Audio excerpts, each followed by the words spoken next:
Hello students, welcome to my channel road to chemistry. So आज हम लोग detail में डिस्कस करेंगे सॉलिड, लिक्विड और गैसेस के बीच का डिफरेंस उसकी प्रॉपर्टी के बेसिस पे। So let's begin. The differences between solid, liquid and gas in detail on the basis of their property. सबसे पहली प्रॉपर्टी है शेप। सॉलिड की जो शेप होती है वो बहुत ही ज्यादा डेफिनेट होती है, फिक्स्ड होती है। लिक्विड की जो शेप होती है वो इंडेफिनेट होती है और गैसेस की शेप भी इंडेफिनेट होती है। लिक्विड की शेप इंडेफिनेट कैसे होती है? जिसमें कंटेनर में हम लिक्विड को डालते हैं वो उसी कंटेनर की शेप ले लेता है।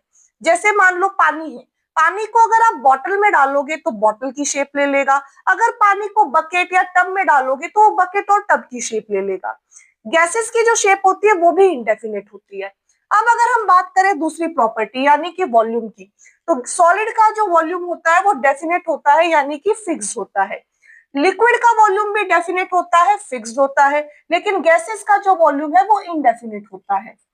अब अगर हम बात करें सॉलिड के पार्टिकल्स के अरेंजमेंट की, तो सॉलिड के जो पार्टिकल्स होते हैं वो बहुत ही ज्यादा टाइटली पैक्ड होते हैं। जैसा कि आप इस फिगर में देख सकते हैं, पार्टिकल्स के बीच में स्पेस बिल्कुल भी नहीं होता है। लिक्विड के जो पार्टिकल्स होते हैं वो बहुत ही ज्यादा लूजली पैक्ड होते हैं, उनके बीच में स्पेस होता है। गैसेस के पार्टिकल्स एक दूसरे से बहुत ज्यादा दूर दूर होते हैं, उनके बीच में बहुत ज्यादा स्पेस होता है। अब अगर हम बात करें फोर्स ऑफ अट्रैक्शन की, यानी कि सॉलिड के पार्टिकल्स हैं उनके बीच में फोर्स ऑफ अट्रैक्शन कैसा है, तो सॉलिड के जो पार्टिकल्स होते हैं उनके बीच का फोर्स ऑफ अट्रैक्शन बहुत ही ज्यादा स्ट्रॉन्ग होता है।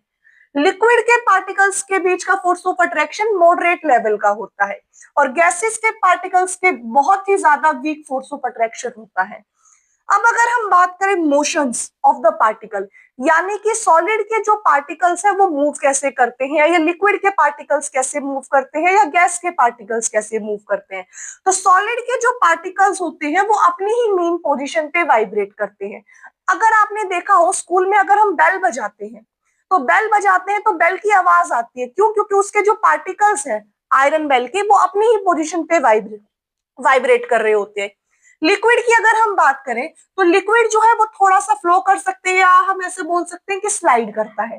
लेकिन गैस गैस जो है वो हर एक डायरेक्शन में बहुत ही ज्यादा तेजी से मूव करता है। अब अगर हम बात करें डिफ्यूजन की, तो सॉलिड का डिफ्यूजन रेट बहुत ही ज्यादा लो होता है, लिक्विड का डिफ्यूजन रेट मॉडरेट होता है और गैसेस का डिफ्यूजन रेट बहुत ही ज्यादा हाई होता है। फ्लो, फ्लूइडिटी, फ्लो करने की टेंडेंसी, तो सॉलिड्स जो होते हैं वो आसानी से फ्लो नहीं करते। लिक्विड जो है वो मॉडरेट फ्लो करते हैं, लेकिन गैस जो है वो बहुत ही ज्यादा हाईली फ्लूइड होते हैं, यानी कि बहुत ज्यादा फ्लो कर सकती है।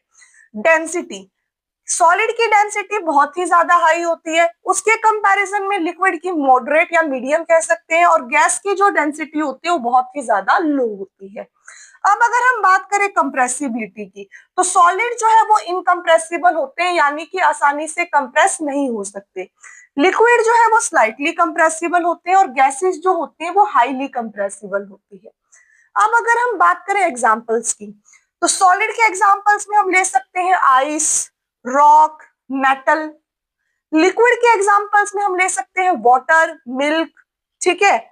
इसके अलावा ऑयल और मरकरी। मरकरी वैसे तो मेटल है, लेकिन मरकरी एक ऐसा मेटल है जो कि लिक्विड स्टेट में एग्जिस्ट करता है।